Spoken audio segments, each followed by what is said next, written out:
कहानी शुरू होने से पहले अगर आप रूहानी किस्से पसंद करते हैं तो चैनल को सब्सक्राइब करें और वीडियो को लाइक जरूर करें, क्योंकि अगली दास्तान शायद और भी डरावनी हो। रात का सन्नाटा गहरा चुका था। चांद अधूरा था और कब्रिस्तान की दीवारों पर काई जमी हुई थी।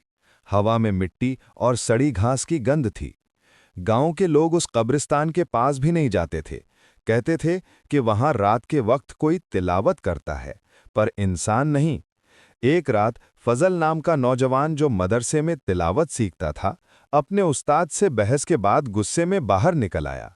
बारिश की हल्की बूंदें गिर रही थीं और उसकी राह उसी कब्रिस्तान की ओर मुड़ गई।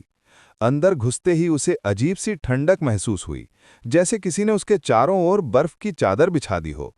मगर फिर कहीं दूर से आती आवाज गूंजी, बिस्मिल्लाह। आवाज इतनी पाक और दर्द भरी थी कि रूह कांप उठे। फजल ने सोचा, शायद कोई बुजुर्ग रात में कुरान पढ़ रहे हैं। वो आवाज की ओर बढ़ा। पुरानी कब्रों के बीच धुंध में एक आकृति बैठी थी, सफेद लिबास में लिपटी, मगर चेहरा दिखाई नहीं दे रहा था। उसके होंठ हिल रहे थे और आसपास की हवा भी आयतों के साथ थिरक रही थी। फजल धीरे धीरे पास पहुंचा और बोला, अस्सलामु अलैकुम। आवाज रुक गई। अचानक पूरा माहौल खामोश हो गया। वो सफेद आकृति धीरे से मुड़ी और फजल का दिल जोर से धड़क उठा। सामने चेहरा नहीं था, बस काला धुंधल का, जैसे अंधेरा खुद जिंदा हो गया हो। कौन है तू? फजल चीखा। आवाज आई, जो तू पढ़ता है मैं वही दोहराता हूं, सदियों से। फजल ने कांपते हुए कुरान की तिलावत शुरू की। पहले सूरह फातिहा, फिर आयतल कुर्सी, और जितनी तेज उसकी तिलावत होती गई उतनी ही सफ़ेद आकृति मिटने लगी, जैसे आयतें उसकी रूह को आज़ाद कर रही हों। कुछ ही पलों में वो हवा में विलीन हो गई।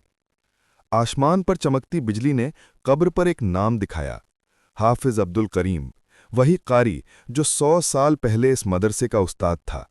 और कहते हैं कि उसने आखिरी सांस लेते वक्त कहा था, मैं अपनी तिलावत अधूरी नहीं छोड़ूंगा। फजल घुटनों के बल गिल पड़ा। उसकी आंखों से आंसू बह रहे थे। उसने कब्र पर हाथ रखकर कहा, उस्ताद, अब आपकी तिलावत मुकम्मल हुई।